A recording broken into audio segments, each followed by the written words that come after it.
కుక్కలకు భోజనం పెట్టడం ద్వారా లభించే 8 లాభాల గురించి ఇవాల్టి కథ. ఒక ఊళ్ళో ఒక నల్ల రంగు కుక్క ఉండేది. ఆ కుక్క భోజనం కోసం ఊరిలోని ప్రతి సందు, ప్రతి ఇల్లు తిరిగి భోజనం కోసం వెతుక్కునేది. చాలాసార్లు పాడైపోయిన, తినడానికి వీలు లేని భోజనం తిని కడుపు నింపుకునేది. కాని రాత్రిళ్ళు మాత్రం ఎంతో నిజాయితీగా దొంగల నుండి, అడవి జంతువుల నుండి ఊరిని కాపాడాలని ప్రయత్నించేది. ఆ ఊరిలో ఉన్న గురువుగారి దగ్గరికి వెళ్లి, స్వామి, ఈ కుక్క జీవితం జీవించడం చాలా కష్టంగా ఉంది. ఇది మేము చేసిన పాపమా, మాకు లభించిన వరమా అని అంటుంది. దానికి ఆ మహాజ్ఞాని, పిచ్చి శునకమా, నీకు లభించిన జీవితం శాపం కాదు. దేవుడి ప్రకారం మనుషు సంపాదించిన దాంట్లో మొదటి ముద్ద గోమాతకి, చివరి ముద్ద శునకానికి రాసిపెట్టి ఉంది. మూర్ఖపు మనుషులకు అసలు కుక్కలకు భోజనం పెట్టడం వల్ల ఎన్ని లాభాలు ఉన్నాయో తెలిస్తే అందరూ అదే పని చేస్తారు. అవి ఏంటో చెబుతాను విను.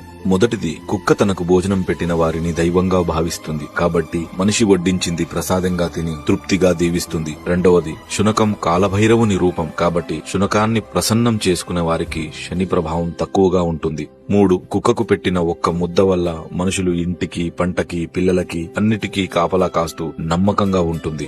4, ఇంటికి జరిగే అరిష్టాన్ని ఆవు గ్రహిస్తే ఇంటికి పొంచి ఉన్న ముప్పుని కుక్క రానివ్వకుండా చేస్తుంది. 5, కుక్క ఒకే జంతువు మనిషి బాధని, కన్నీళ్లను కూడా చూసి అవి తొందరగా పోవాలని, నా యజమాని సంతోషంగా ఉండాలని మనస్ఫూర్తిగా కోరుకుంటుంది. 6, ఇంట్లో వాళ్ళు బయటికి వెళ్లేటప్పుడు బాధపడు